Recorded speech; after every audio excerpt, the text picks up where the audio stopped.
Gaza s'est de fait transformé en charnier du fait de l'attitude du gouvernement d'extrême droite israélien. Il n'y a pas seulement besoin d'une aide humanitaire. Une ville comme Paris se doit aussi d'apporter une aide, j'allais dire, politique au peuple palestinien qui vit un martyre sans fin depuis maintenant des décennies, un peuple privé d'État et de fait une communauté internationale qui depuis trop d'années maintenant laisse faire le massacre du peuple palestinien et permet au gouvernement israélien de violer jour après jour le droit international. On ne peut pas rentrer dans une logique qui reviendrait à cautionner un discours qui consisterait à dire écoutez, on a été attaqué, on a le droit de se défendre, il y a une organisation terroriste en face de nous, il faut l'éradiquer. Et si pour ça, parce que c'est ça qu'il y a derrière, il faut raser la bande de Gaza, critiquer ce qui se passe aujourd'hui et avoir un discours clair qui ne donne pas quitus à l'État d'Israël pour ce qu'il fait aujourd'hui. Parce que l'un des problèmes, évidemment, c'est qu'il y a des massacres, c'est qu'il y a, et je suis désolé de réutiliser ce terme, mais je n'ai pas d'autre terme pour définir ce qui se passe là-bas, un génocide. Concernant l'accusation de génocide, je ne suis pas historien ou juriste pour juger la qualification, mais comme politique, je peux juger les intentions génocidaires dans les propos suivants. Le ministre des Finances, Bezalel Smotrich, a déclaré « pas de demi-mesure ».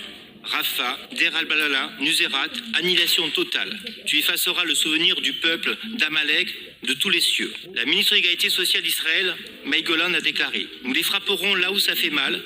Quiconque utilise son terrain pour planifier un nouvel holocauste recevra de nous, avec l'aide de Dieu, une autre dapka dont il racontera le récit à ses enfants et les petits-enfants pendant les 50 prochaines années. » Mais l'actuelle riposte militaire du gouvernement de Netanyahou a des effets dévastateurs à Gaza.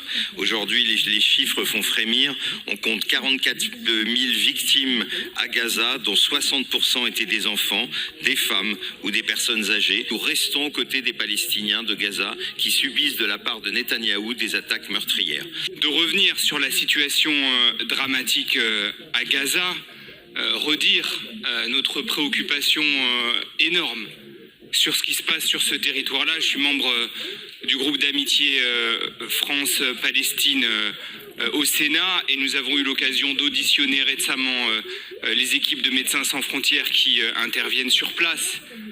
Ce qui se passe est plus qu'un drame.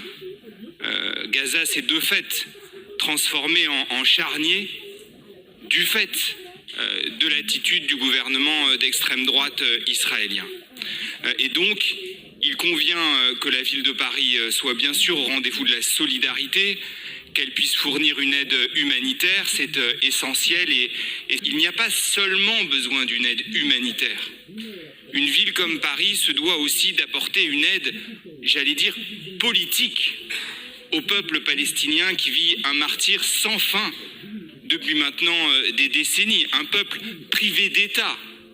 Et de fait, une communauté internationale qui depuis trop d'années maintenant laisse faire le massacre du peuple palestinien et permet au gouvernement israélien de violer jour après jour le droit international. Donc oui, une aide humanitaire, mais aussi un soutien politique pour une solution à deux États qui permettent au peuple palestinien de disposer d'un État souverain, ce qui n'est malheureusement pas le cas aujourd'hui.